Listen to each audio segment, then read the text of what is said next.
Today, the New York Jets run into an old friend Sam Darnold and the 4-0 Vikings. Let's take a look at the All-22 and I'll show you what they do on offense and if Sam Darnold really is an MVP candidate. Let's go.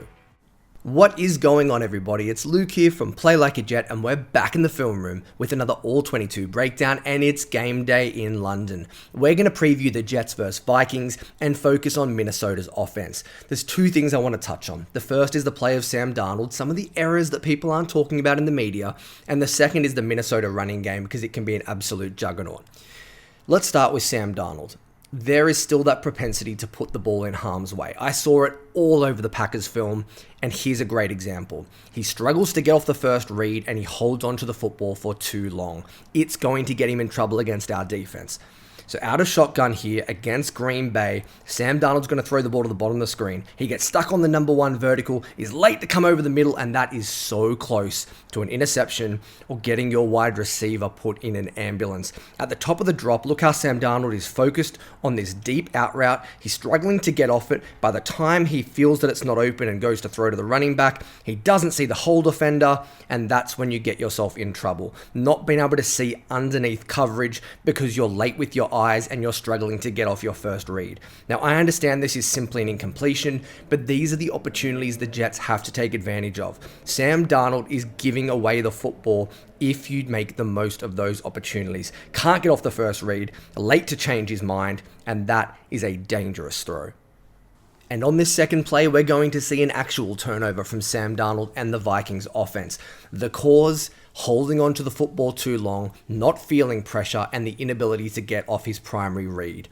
Off the snap, out of empty, we're going to see a nickel blitz here from the Packers. Sam Darnold doesn't feel it, but look how long he holds on to the football for. He wants to throw this ball to the deepest out route. He's trying to high-low the flat defender. It's going to be open, but he doesn't feel the pressure. Once you've held onto the football for this long, get rid of it. Throw it to the out route from the tight end. It's open, but instead we take the sack. There's a fumble, and it's a big turnover that almost eventuated in a Green Bay win. You can get Sam Darnold if you confuse him, if you take away his first read, or it's slow to develop. I want to see Sulla and Ulbrich put him under pressure. Let's blitz. Let's bring a couple of exotic looks, because if the original pitcher isn't as he's imagined, he just holds onto the football for far too long. Doesn't feel the pressure in this instance. Look, it happens to the best quarterbacks, but there was a propensity to see this kind of play from Sam Darnold on tape. And let's take a look at another Sam Darnold turnover, this time on the doorstep of the red zone. We're going to try and high-low the flat defender once again, the top of the screen here for the Vikings, but out of shotgun. Look how Sam Darnold tries to hit this delayed sail route out of the backfield, is underthrown, undercut, and a turnover for the Packers once again. I just think there are so many examples where Darnold could take the underneath, throw this ball to the tight end. He tries to get greedy. He's not that guy. He's not that caliber quarterback. And time again, he put the ball in harm's way. They try to high-low the defender. They do a pretty good job with scheme. They're doing a great job offensively, but Sam Darnold isn't able to capitalize on that opportunity.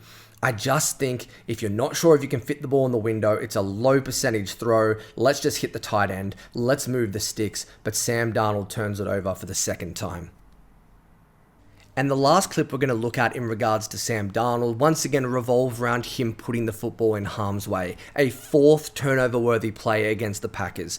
This is from the first drive. You're going to see he tries to throw the ball to Justin Jefferson on this sit route, bottom of your screen. It's not there. Feels pressure, does a nice job escaping. Throw the football away, Sam. Nope, he throws it straight to a Green Bay secondary defender. Now, I initially liked the decision to eat this, to move, to utilize the legs, but he doesn't feel the defender come off the running back, and he just throws it straight to him. We don't have the awareness to see the whole picture, and that's got to be a turnover. The Jets have to make him pay. Now, this is obviously a very negative video about Sam Darnold because a lot of the good stuff is caused by the scheme and what they're doing there from a coaching perspective, because it is absolutely fantastic. But Darnold is still the weak spot despite what the stats say. He's going to give you turnover opportunities. Now we're going to flip over and have a look at Minnesota's running game because it's a serious strength and allows them to open up the play action pass. Now, there's a lot of similarities to what Denver did, these windback split zone type looks, but they don't do it out of outside zone. They use duo as their primary blocking scheme. That means we're going to look at the two defensive tackles, we're going to double team them and get penetration vertically.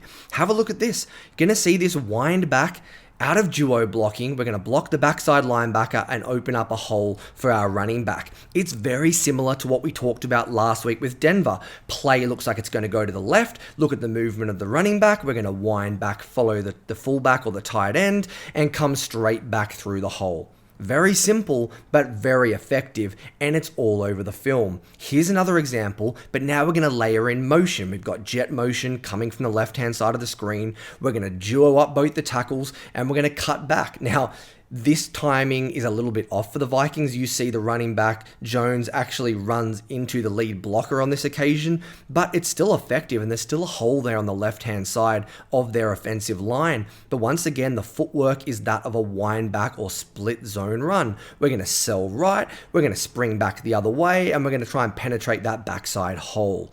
And the last clip we're going to look at is, again, building on top of these plays. We've just showed you duo blocking. We've showed you this flash motion coming from left to right. Now we're going to bring the same thing. We're going to give the ball in the end around, and Addison jukes his way into the end zone for 6 points.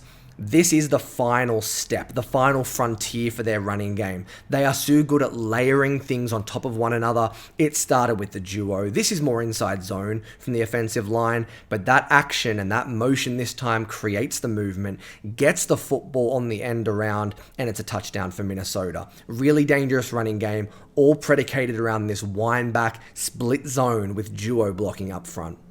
So there you have it, an all-22 preview of the Jets vs Vikings and what they're likely to throw at us on offense. You have to take advantage of Sam Darnold's turnover-worthy throws and shut down the wind-back running game.